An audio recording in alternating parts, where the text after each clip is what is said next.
તો હેલો નમસ્કાર મારા વાલીડાઓ, કેમ છો? આશા કરું તમે બધા મજામાં હશો અને આગળ પણ મજામાં જ રહેશો મારા ભાઈઓ. તો જ્યાં મિત્રો તમે અત્યારે કંઈક જોવા બીજું આવ્યા છે, પરંતુ આજે તમને એક મહત્વના સમાચાર સામે આવ્યા હતા જે મારે તમને દેવા ખૂબ જ જરૂરી હતા. કાલે ભાઈ ત્યારે આ સમગ્ર ગુજરાતની અંદર રેડ એલર્ટ જાહેર કરવામાં આવ્યું છે, એટલે કે ભાઈ એક હોર્ન વાગશે જ્યાંથી આપણે કોઈ ડરવાનું નથી. પરંતુ ઘણા બધા લોકો પૂછી રહ્યા છે કે આ એલર્ટ શાનું છે, આ હોર્ન શા માટે વાગવાનું છે. તો મિત્રો આ એક પ્રકારનું પરીક્ષણ છે, એટલે કે આપ જો આપણે હોર્ન વાગે એથી ડરવાનું નથી, પરંતુ આ પરીક્ષણ આપણા સતર્કવા માટે છે. અને આવું જો ભવિષ્યમાં ક્યારેક યુદ્ધ થાય અને જો આવું પરિશ્રમ હોય, આવું એટલે પરીક્ષણ કરેલ હોય ને આપણે બધાને સમજણ પડે કે આ એલર્ટ શા માટે છે અને આ વાગશે, એટલે આપણને ખબર પડે કે આવનારા સમયની જો બીજી વાર આપણને અત્યારે જાણ કરીને વગાડવામાં આવે છે એટલે આપણને ખબર પડે કે આવું વાગે છે.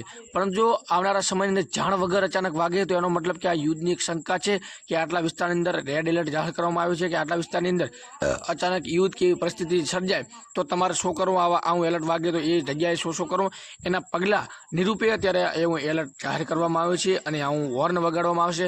બાકી કોઈ ગભરાવાની જરૂર નથી, નો ટેન્શન. અને ભાઈ જે હું જગ્યા ઉપર રહું છું ને, અહીંયાથી પાકિસ્તાન ફક્ત 25 કિલોમીટર દૂર છે. ભાઈ તમને લોકો કહેતા છે ભાઈ એવી કઈ જગ્યા છે, તો ભાઈ સુઈગામ તાલુકાની અંદર પાડેણ ગામ આવેલું છે અને ત્યાંથી 25 કિલોમીટર દૂર છે. અમારા ગામની અંદરથી ભાઈ અહીંયાથી રાત્રે પાકિસ્તાની લાઇટો દેખાય છે. અમારા ખેતરની અંદર જાય તો સાફ સાફ પાકિસ્તાની બધી લાઇટો દેખાતી હોય છે, જે ઝગમગ થતી હોય છે, એ બધું દેખાતું હોય છે. તો યાર રિસર્ચ કરજો, સર્ચ મારજો, સુઈગામ તાલુકો છે એટલે આજુબાજુ તમે સર્ચ મારો તો તમને પણ ખબર પડી જતી હશે કે ભાઈ હું કઈ વિસ્તારથી આવું છું. તેમ છતાં કોઈ ડરવાની જરૂર નથી. અને અમારા વિસ્તારને અત્યારે રેડ એલર્ટમાં જાહેર કરી દેવામાં આવ્યું છે, એટલે કે તમારે ગમે ત્યારે ગામ ખાલી કરવું પડી શકે છે, એવી ટાઈપની પરિસ્થિતિ છે. પરંતુ તેમ છતાં જે પણ થશે એ સારું થશે. આપણે મોદી સરકાર છે, આપણી સરકાર છે, આપણો ભગવાન છે, ભોળેનાથ શ્રી કૃષ્ણ ભગવાન છે, બધાનું સારું કરશે. અને આપણે ઈચ્છા રાખીએ કે આપણો ભારત જ જીતવાનું છે 100%.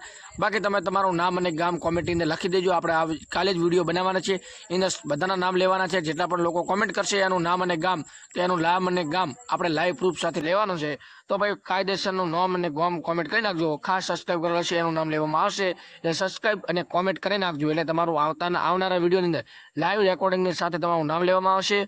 બાકી આજના વિડીયોમાં આટલું જ. મળીશું નવા વિડીયો સાથે. ત્યાં સુધી આપણે આ વિડીયોને લાઈક કરી નાખો, સબસ્ક્રાઈબ કરી નાખો અને વધુમાં વધુ શેર કરજો. બાકી તમને બધાને ખબર છે કે આ મેં વિડીયો શા માટે બનાવ્યો હતો, ઇન્ફોર્મેશન માટે બનાવ્યો હતો.